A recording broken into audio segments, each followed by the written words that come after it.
Bonjour, dans la précédente vidéo, j'ai testé le Core 2 Quad avec la GTX 960 et je vous ai fait voir, la vidéo est en train de tourner, que c'était le GPU qui faisait bottleneck, c'est-à-dire goulot d'étranglement. Le CPU avait un petit peu de marge, mais le GPU était toujours à fond. La GTX 960 était toujours à fond.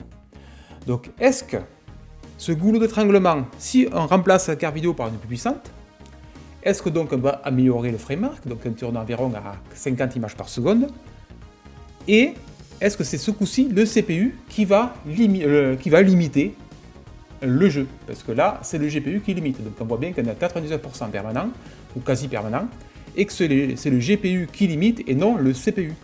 Donc en mettant une carte vidéo plus grosse, est-ce qu'on va se faire limiter par notre CPU, par notre bon vieux Core 2 Quad? On est toujours sur Verali, bien entendu. Donc dans la précédente vidéo, on était bottleneck, c'est-à-dire goulot d'étranglement, sur la carte vidéo, puisque le Core 2 arrivait à alimenter la carte vidéo et faire tourner le jeu, bon, presque à fond, mais il y arrivait. Et la carte vidéo, la GTX 960, était à fond en fait, puisqu'elle était à 100% en permanence sur le jeu Verali. Je suis en train de chercher la carte que j'ai, qui est certainement dans la liste, puisque TechPower Up a une base énorme. Elle est là, c'est celle-là que j'ai. Exactement celle-là. Bon, la mienne a été modifiée pour enlever le blower, parce que c'était fait un bruit d'aspirateur. Donc l'idée, je remplace la GTX 960 par une GTX 970. Et normalement, le bottleneck devrait passer de la carte vidéo au CPU, puisque le CPU était à plus de 80% d'utilisation, donc normalement, la carte vidéo devrait être presque à 100, mais le CPU devrait être à 100%. On va voir la différence.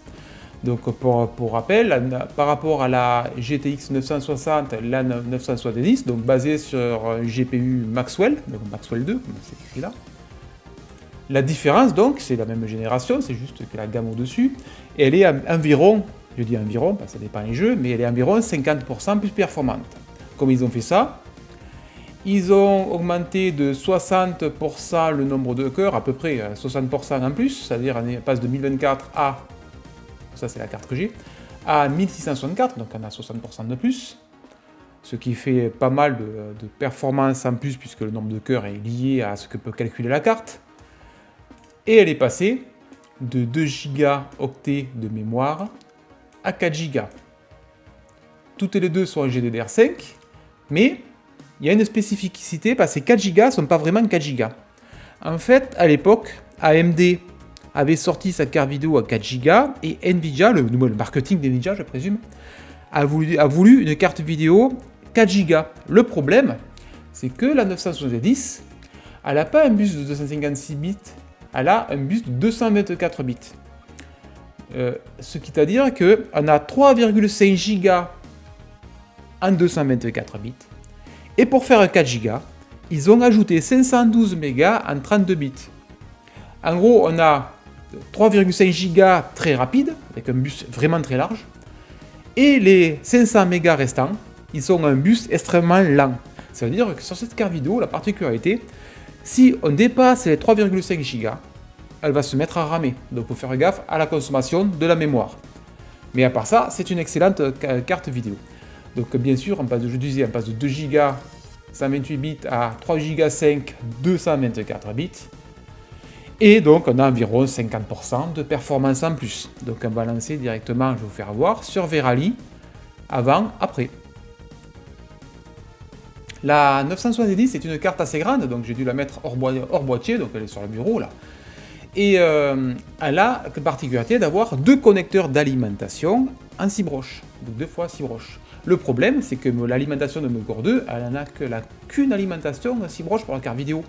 Donc ce que j'ai fait, j'ai utilisé celle qui est juste devant, une vieille Corsair 350 watts, pour alimenter un des connecteurs, et l'autre connecteur est alimenté par l'alimentation du PC. Et le tout est synchronisé par le fil vert. On est en train de jouer, je suis en train d'essayer de jouer avec la 970, et ce coup-ci, le GPU est toujours à ça, mais vous allez voir que le CPU maintenant va pouvoir plafonner à 100%, Et voilà, il est à 100%. Et la carte vidéo est quasi à 100% en permanence. Donc, et là, on a fait un énorme gain en performance. Vous voyez qu'on est passé de 50 frames par seconde à 80, à plus de 80. Et donc, les deux ensemble font tout le temps presque 100%. Donc, en fait, le bottleneck, est-ce que c'est le CPU ou le GPU, ou les deux ensemble, ou les deux sont de raccord? En fait, là, je trouve que le raccord est bon, puisque, regardez, on est 99% de GPU et 100% de CPU. Donc, je présume qu'avec un PC plus puissant, ce qu'on fera juste après, avec la même carte vidéo, on aurait un gain à peine perceptible, puisque là, le GPU de son à 100%, en 99%, et le CPU est aussi à 100%. Donc là, est-ce que c'est le CPU qui est bottleneck? Oui et non, puisque si je pense en mettant un CPU plus gros, on verra qu'on aura un gain à peine perceptible, puisque dans ce cas-là, les deux s'accordent parfaitement. Et pour ce jeu-là, bien sûr, parce que dans certains jeux, c'est la CPU qui sera limitant, mais dans un jeu comme Verali, donc là, on voit bien que là, on a CPU 100% permanent, et le GPU qui est donc à 99, quasi permanent aussi à fond, donc les deux tournent bien. Donc on va voir de suite, je vais passer sur le 4 générations plus tard, sur un i7 4790. Donc oui, 4 générations plus tard, il y a eu un gros gain de performance pour un 4 cœurs aussi. Donc, ce coup-ci, avec le i7, on arrive à un petit gain de performance tout de même. On est passé de contre 85, on est quand même passé à 100 images par seconde. Donc, c'est pas négligeable, on a 10% de performance en plus. Et surtout, un CPU qui ne fait plus rien. Vous allez voir, c'est assez impressionnant, c'est que pour 4 générations, bon, 4 générations c'est pas mal, mais 4 générations plus tard, on s'aperçoit que la technologie a quand même sacrément progressé, puisque notre 4790, pardon, qui est donc un 4 cœurs hyper threadé, alors que c'est un 4 cœurs 4 threads sur le corps de quad, la différence est même flagrante. Je précise qu'on est sur le même type de barrette de RAM, c'est-à-dire de la DDR3 pour les deux. Donc là, on est bien passé de 85 à presque 100 images par seconde. Bon, ça arrive que ça descende, voilà, un peu. Mais surtout que là, c'est le GPU qui est permanent à 100, tout le temps. Et le CPU, lui, dépasse rarement 50%. Donc on a une énorme marge de progression côté CPU. Et côté GPU, on est à fond. Donc ça veut dire que ce 4790, donc arrivé plus tard, lui accepterait une carte vidéo beaucoup plus grosse.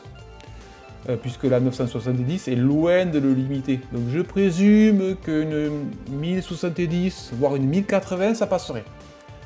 Vu la marge qu'il y a, assez énorme. Et oui, bien sûr, ça dépend du jeu. Puisque plus le jeu est gourmand graphiquement, plus il va demander de la carte vidéo, moins il va demander de CPU, et plus il est de type, je sais pas, 4X et compagnie, et plus il va demander de CPU et moins de carte vidéo. Donc ça dépend du jeu.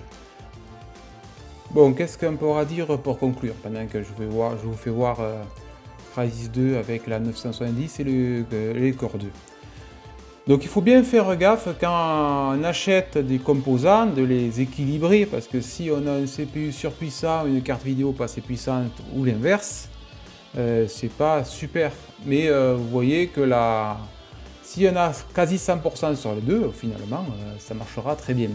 Et que ce bon vieux Core 2, on a quand même sous le capot. Bien entendu, le i7, 4 générations plus récentes, c'est quand même autre chose. Mais ce Core 2 plus une GTX 970 fait encore aujourd'hui très bien l'affaire, même si ça ne va pas faire tourner les derniers jeux sortis. Il faudrait tester, mais sur Cyberpunk par exemple, je ne pense pas que ça tourne super bien. Il faudra vraiment mettre en qualité low 1080 pour que ça puisse tourner, même si je pense que le CPU va vite limiter. Mais vous voyez qu'un CPU quand même qui est sorti vers 2010, 2009 je crois, il a quand même encore du répondant le machin. Et que Intel avait fait une très bonne plateforme. Bon, évidemment c'était le haut de gamme de l'époque, le Core de Quad, il devait coûter sacrément cher. Et alors qu'aujourd'hui ce CPU, je crois que je l'avais acheté 10 € il y a quelques années, donc c'est pour dire, il y a des grandes galères de prix en quelques années, mais même si voilà, ça n'a pas beaucoup de budget, on peut se permettre d'avoir un vieux PC pour jouer au jeu avec une carte vidéo correcte à 1080p. Donc pour le bottleneck, vous voyez, il faut bien équilibrer, il faut mettre donc Afterburner et vous mesurez donc la charge CPU, GPU et on peut voir ce qui limite. Là, je ne sais pas pourquoi, il se tourne toujours autour de 60 images par seconde, on dirait qu'il y a la V5 activée, mais non. Donc j'espère que cette vidéo vous a plu, et à bientôt.